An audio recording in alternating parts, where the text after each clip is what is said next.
Presiden Soeharto didampingi Pangap Jenderal LB Murdani, Kepala Staf Angkatan Laut Laksamana Romli dan Pangdam 5 Jaya, Mayor Jenderal TNI Tri Sutrisno, pagi tadi mengadakan kunjungan mendadak ke lokasi musibah ledakan gudang amunisi di Cilandak, Jakarta Selatan. Dalam kunjungan itu, Kepala Staf Kodam 5 Jaya, Brigadir Jenderal TNI Sugeng Sutrisno melaporkan bahwa partisipasi masyarakat dari luar lokasi sampai hari ini sangat menggembirakan. Sehingga dengan demikian upaya perbaikan rumah-rumah penduduk yang rusak berjalan dengan baik dan lancar. Dikemukakan pada hari-hari biasa jumlah personil yang terlibat sekitar 800 orang lebih, sedangkan pada hari Sabtu dan Minggu menjadi berlipat ganda. Menurut Kepala Staf Kodam 5 Jaya, kerugian yang diperkirakan semula mencapai jumlah 1,2 miliar rupiah. Nama saya Sadiman. Usia saya sekarang 67. Saya sudah purna bakti. Sekarang sudah tidak ada pekerjaan yang sangat signifikan. Saya kebanyakan di rumah bersama istri saya. Nama Rumina, usia 55 tahun. Sekarang kegiatan Mama ngelola kantin di Cibis Park, Cibis 9, pusat perkantoran di daerah Jakarta Selatan, Cilandak khususnya.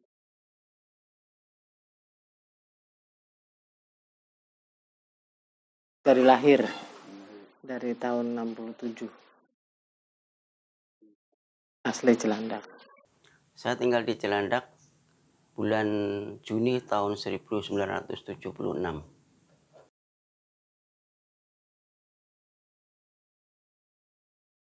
Saya pada waktu gudang amunisi Cilandak meledak berusia 29 tahun. Kebetulan Mama lagi nginep di sepupu Mama, di rumah Ibu Alfiah. Kebetulan waktu itu malam Minggu kalau nggak salah. Kita mau berangkat tidur, sudah ganti baju tidur, sudah pakai daster. Tiba-tiba jam 9 malam itu ada marinir patroli. Dia memberitakan bahwa gudang peluru marinir Cilandak meledak. Diumumkan ke warga untuk segera mengungsi.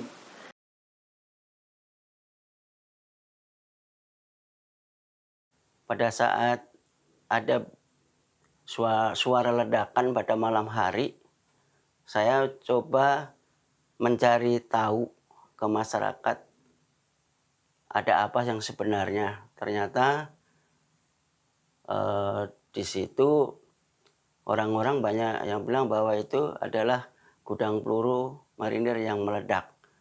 Lantas saya memberitahu keluarga, kebetulan juga keluarga ada tamu dari Semarang, dan saya habis itu siap-siap untuk meninggalkan rumah untuk menyelamatkan diri bersama keluarga.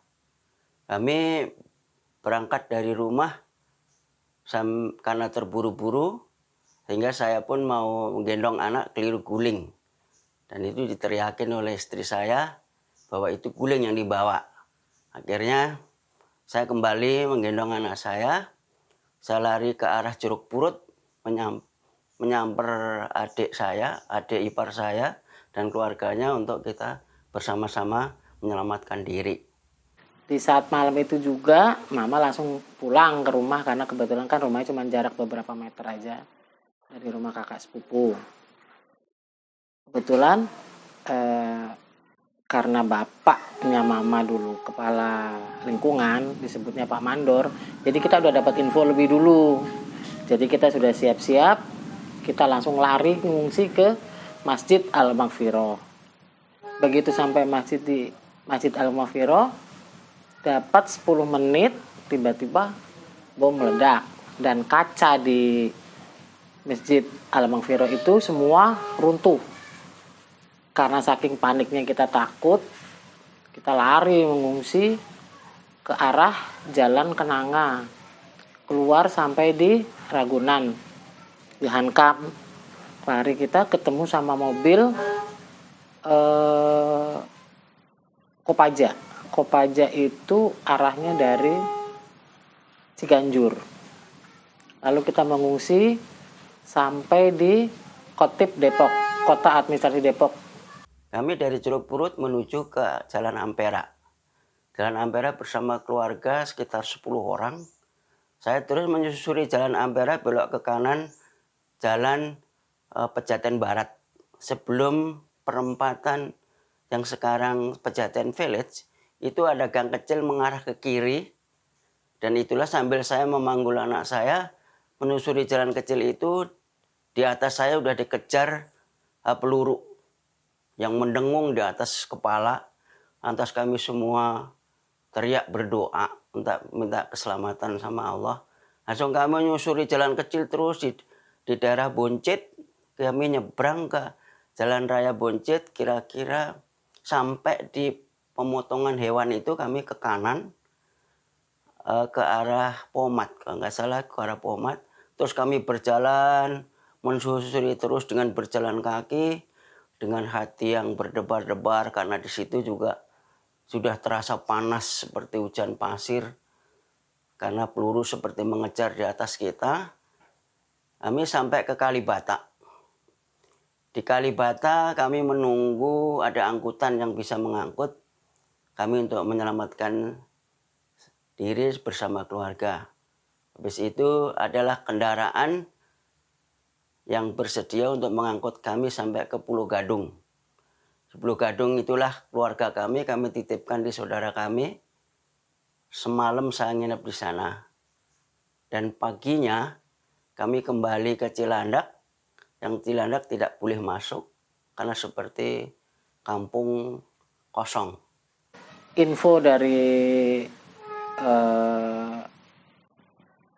komandan setempat katanya ledakannya ini, daya ledaknya yang di Marinir ini 1.500 kilo, jadi kita nggak bisa ngungsi di situ, harus lebih jauh lagi. Setelah 10 menit kemudian kita berangkat, kita masih terdengar dan mobil Kopaja yang kita naik itu sampai bergerak karena bom yang ukuran 1,5 meter itu jatuh dan meledak di depan Kotip Depok. Alhamdulillahnya kita selamat dari situ, kita lari sampai mengungsi ke kantor polisi Kedung Halang Bogor. Begitu sampai di Kedung Halang Bogor disambut dengan mereka, mereka pikir Marinir itu mau ada kudeta atau segala macem, istilahnya mau melawan pemerintah lah, karena tidak terduga dipikirnya kita mau perang gitu. Tapi ternyata karena bunker yang di Marinir itu sudah puluhan tahun, mungkin panas atau bagaimana, jadi meledak dengan sendirinya. Setelah di Kedung Halang, sampai di Kedung Halang itu kita jam 2 pagi. Kita istirahat, begitu subuh, pagi, ada sebagian warga yang diperbolehkan untuk pulang. Dan hari itu juga sore, kakaknya mama, ayah pulang ke Cilandak. Dan di Cilandak itu seperti kota mati, nggak ada kehidupan. Karena semua titik dijaga dengan Marinir, jadi keluar masuk Cilandak itu harus izin dan dikawal. Kebetulan karena sekali lagi bapak saat itu masih punya wewenang di situ, jadi kita bisa boleh masuk. Setelah di Kedung Halang, mama ngungsi ke tempat kakak mama pertama, Bude As. Kebetulan saat itu masih di Depok 2 Tengah. Kita ngungsi selama seminggu di sana. Setelah seminggu kita balik ke Cilandak, selayaknya kita hidup normal di Cilandak, tapi dengan catatan kondisi rumah kita saat itu, rumah mama saat itu, kita tidur beratapkan langit karena atap rumah, tembok semua roboh karena ada beberapa hancur, ada beberapa tetangga juga yang sampai almarhum, anak kecil, terus ada bapak-bapak yang tangannya juga kena pecahan mortir ya. Mungkin sampai sekarang masih ada orangnya, tinggal di RT 2, daerah RT 2, tapi info terakhir sepertinya pulang ke Jawa. Bapak siapa gitulah namanya. Itu saksi hidup juga karena dia memang tangan kirinya itu patah. Waktu itu saya ke kantor, melihat kantor sudah porak-poranda, dan kami juga nggak punya uang sama sekali itu, karena kami habis bangun rumah, sudah habis-habisan, dan ada peristiwa itu, kami coba meminjam uang ke pimpinan saya, manajer saya, beliau Mayor Angkatan Laut, alhamdulillah dikasih. Itulah modal untuk hidup kami dalam suasana yang tidak menentu di Cilandak.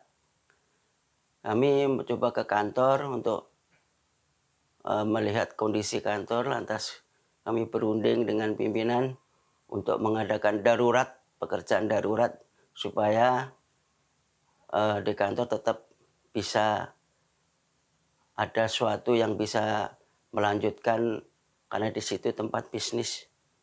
Semua kami hidupkan secara darurat. Pemadam kebakaran pun lumpuh, listrik lumpuh, dan juga air pun nggak ada.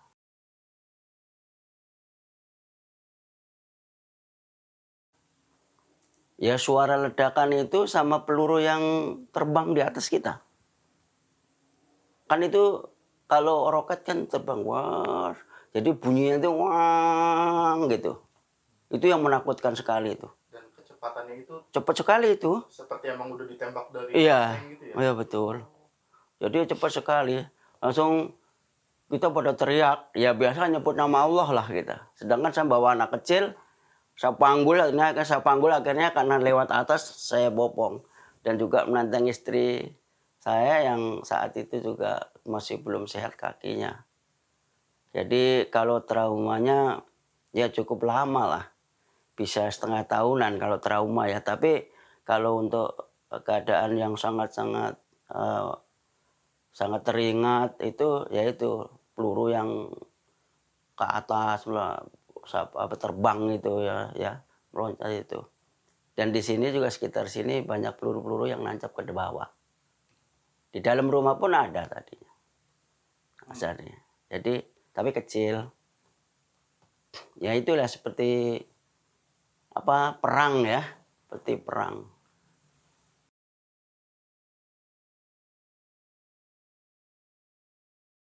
Setelah kejadian itu ya memang Cilandak seperti kota mati dan nggak ada kehidupan.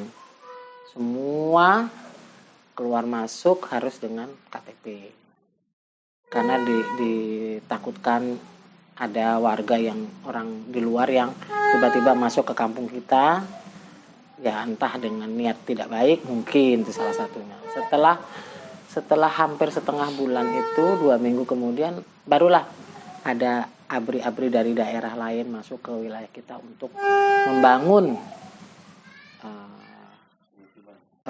membangun Cilandak lagi seperti selayaknya sebelum terjadi gudang peluru meledak.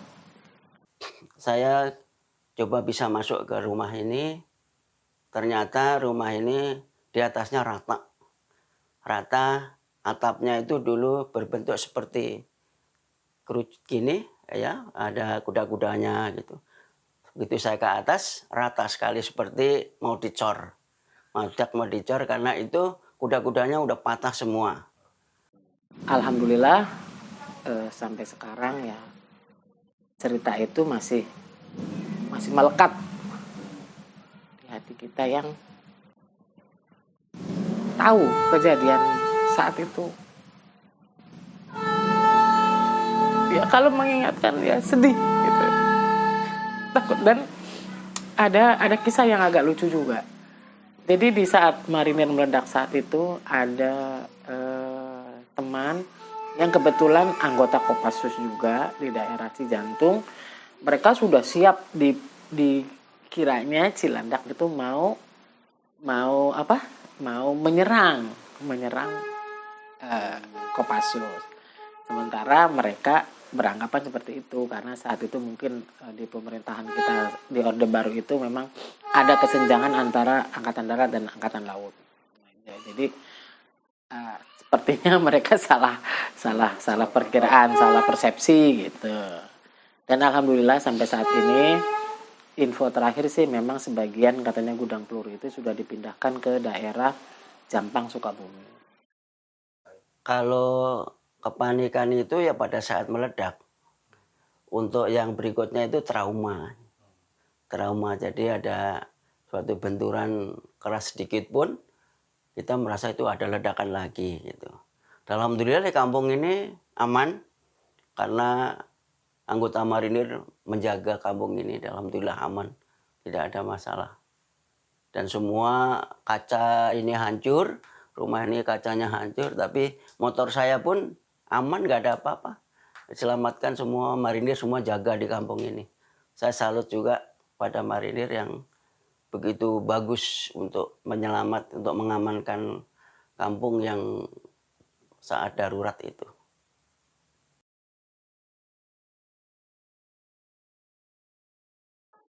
Kampungnya itu prosesnya berapa lama? Kebetulan kalau untuk pengungsian sih rata-rata 1 minggu, 5 hari sampai 1 minggu karena siapa yang asli warga sana, warga Cilandak asli, kita diperbolehkan masuk. Itu tadi seperti cerita tadi. Kenapa? Karena dikhawatirkan ada orang-orang yang nakal yang untuk mengambil kesempatan di dalam musibah ini gitu, di musibah saat itu. Tapi alhamdulillah dengan adanya banyaknya tentara-tentara Manir yang keliling untuk patroli, jadi alhamdulillah aman. Kalau untuk rumah itu bermacam-macam ya. Rumah itu yang rusak kan bermacam-macam. Untuk rumah saya ini memang langsung saya tempati aja sendiri karena keluarga pergi ke kampung, pulang kampung semuanya. Jadi saya tempati dengan sendiri. Itu mulai hari ketiga saya udah di rumah ini. Karena kebetulan saya juga kerjanya ketinggal ke bawah itu. Dan di sini, di kampung itu banyak marinir yang mengambil peluru-peluru yang semua pada berhamburan di sini. Jadi kita marinirnya cukup perhatian pada masyarakat. Jadi setiap ada apa-apa mesti dikasih tahu. Gitu. Ya memang kepanikan itu, kalau paniknya ya pada saat meledak itu, tapi traumanya yang panjang. Dan kebetulan alhamdulillahnya lagi mungkin ya semua di balik musibah itu ada hikmah. Kenapa? Di saat itu di tahun 84 itu masih banyak rumah-rumah yang menggunakan kayu, menggunakan kawat untuk jendela. Begitu dengan adanya meledak bisa menggunakan kaca, bisa menggunakan triplek segala macam, batu bata setengah atau bagaimana gitu. Karena memang saat itu kebetulan full pemerintah menyumbang bahan material untuk rumah-rumah yang hancur saat itu.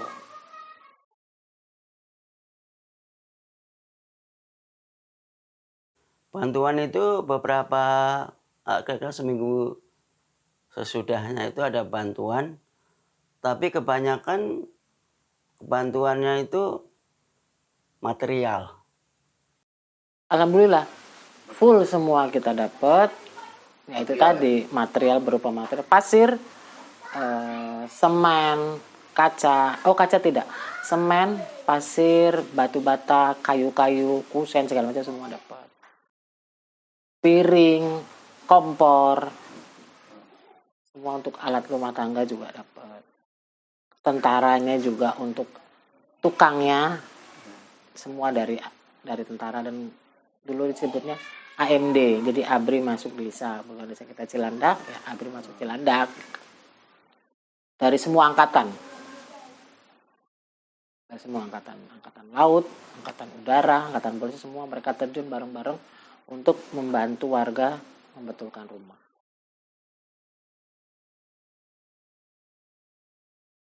Normal tuh kita ya ada setengah tahunan lah.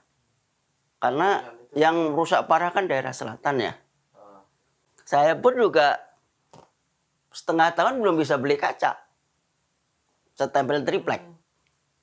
Karena saya dapatnya triplek itu kan. Sama kasolnya untuk jepit. sama sengnya ya sengnya kebetulan di atas juga seng. Ya itu saja. Jadi kalau untuk pulihnya itu bermacam-macam ya di antara rumah satu dengan rumah yang lain. Gitu. Kalau untuk trauma itu yang mungkin agak lama. Semua kita kerjasama. Oh, kerjasama. Iya, jadi kita yang punya rumah juga berusaha gimana rumah kita cepat jadi, dan tentara pun istilahnya dari pagi mungkin minggu ini dari Angkatan Darat batalion sekian, terus minggu besok dari Angkatan Laut daerah mana dari Tanjung Priok selama 1 minggu, besok dari ya dibagi-bagi. Biasanya dalam 1 minggu mereka ganti, 1 minggu mereka ganti. Itu biasanya 1 orang dibantu dengan tentara dari anggota tentara itu sekitar 5-8 orang. 1 rumah. Makanya cepat untuk proses pemulihannya. Alhamdulillah. Kebetulan kan itu kan akhir bulan mau ke awal bulan ya. Awal bulan itu kami sudah gajian. Jadi masih ada pegang uang gitu. Sama uang yang dari pimpinan saya tadi. Nah itulah yang untuk bekal makan. Ya karena yang ada warung itu hanya di perempatan Cilandak itu. Nah di sana juga masih ada, tapi udah beberapa hari berikutnya baru ada. Karena di Cilandak itu kan masih sepi saat itu. Saat tahun 84 ya listrik udah masuk, tapi tidak seramai yang sekarang.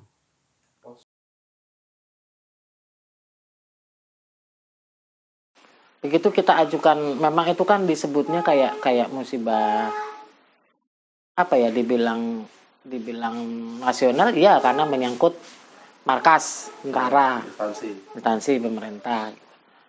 Jadi di apa ya istilahnya didahulukan lah karena menyangkut orang banyak gitu, warga.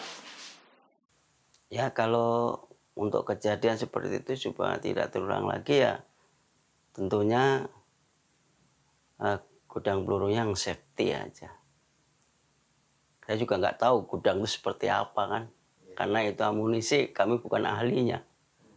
Ya mudah-mudahan tidak ada kejadian yang seperti yang tempo hari itu. Harapannya kami bisa hidup tentram dan damai. Nggak ada masalah lagi. Mungkin salah satunya yang saat ini mungkin memang mungkin ya, ini dari beberapa warga. Kalau bisa untuk asrama, untuk apa itu istilahnya gudang tank, gudang peluru, setidaknya kalau bisa tidak di pemukiman warga yang berdekatan, paling tidak agak jauh gitu. Mungkin ini yang jadi pertimbangan warga-warga sekarang. Oh, ini untuk di masa sekarang ya? Iya. Kalau dulu mungkin karena warga masih sedikit. Sekarang ada pusat perkantoran di mana-mana di daerah lingkup Marinir itu, Cilandak Marinir itu udah jadi pusat bisnis. Tapi info terakhir sih ya memang sebagian dipindahkan ke Cilincing dan Jampang. Jadi dalam jangka waktu nggak sampai 3 bulan kita udah seperti semula.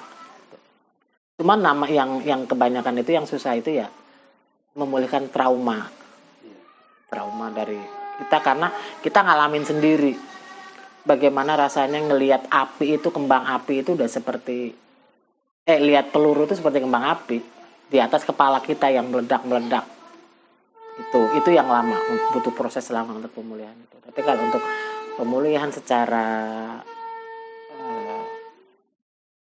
di luar seperti rumah segala macam gitu cepat. 3 bulan sepertinya udah buat kita nyaman untuk tinggal.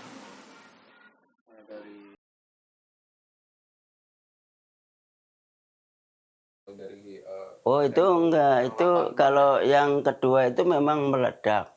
Yang dihabisin itu kalau yang udah rusak-rusak itu kan diledakkan. Itu di lapangan tembak kemungkinan karena suaranya kayaknya agak teredam gitu kan. Karena masih di lapangan tembak. Kan sebagian dibawa ke laut gitu. Menurut cerita saya dengar gitu. Karena banyak sekali yang di masyarakat sini kan, kampung-kampung ini banyak. banyak peluru-peluru yang berserakan waktu di rawa di kawasan komersil Cilandak itu juga banyak berapa truk gitu. Makanya Tanggapinnya gimana? makanya selama 1 minggu itu kita keluar, kenapa dijaga?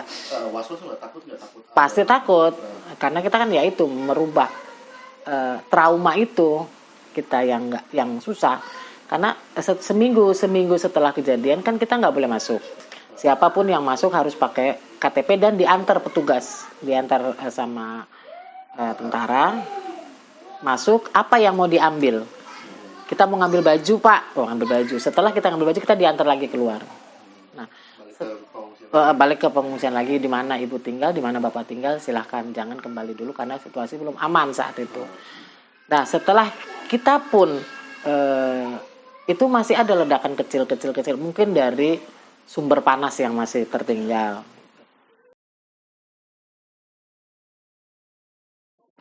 Ya harapan kalau sekarang sih karena memang infonya sudah nggak ada gudang peluru dan sekarang cuma untuk markas, kita sih nggak masalah. Warga setempat tidak masalah. Cuma beberapa tahun yang lalu memang kita sempat bermasalah karena untuk akses kita keluar itu kan pasti lewat asrama dong, lewat kesatrian mereka. Nah itu sempat beberapa tahun yang lalu itu sempat kita diminta KTP kalau mau masuk, sempat diminta harus turun kalau jalan lewat pos gitu. Itu sebenarnya keluhan-keluhan dari warga, tapi yang sekarang sempat warga yang nggak bikin enak, nggak bikin nyaman warga karena karena kebetulan saya yang asli Cilandak, bertahun-tahun dari lahir sampai setua ini di Cilandak, itu yang mau jalan, kok gue mau jalan ke kampung gue aja kok susah, kok gue mau keluar dari kampung gue aja kok susah, padahal cuma mau ke mall doang, padahal cuma mau nyebrang doang, kenapa susah, dipersulit gitu. Nah saat itu alasannya katanya pas pergantian komandan, mungkin namanya atasan ada yang ribet, ada yang nggak ribet gitu. Tapi bisa dimaklumi juga saat itu memang sering terjadi lagi musim-musimnya banyak-banyaknya teroris saat itu. Ya semua pasti ada plus minusnya. Cuman yang jadi harapan kita buat untuk akses keluar masuk tolong dipermudah, itu aja, nggak usah pakai bikin ribet, harus pakai KTP, harus izin dulu kalau mau keluar atau masuk, itu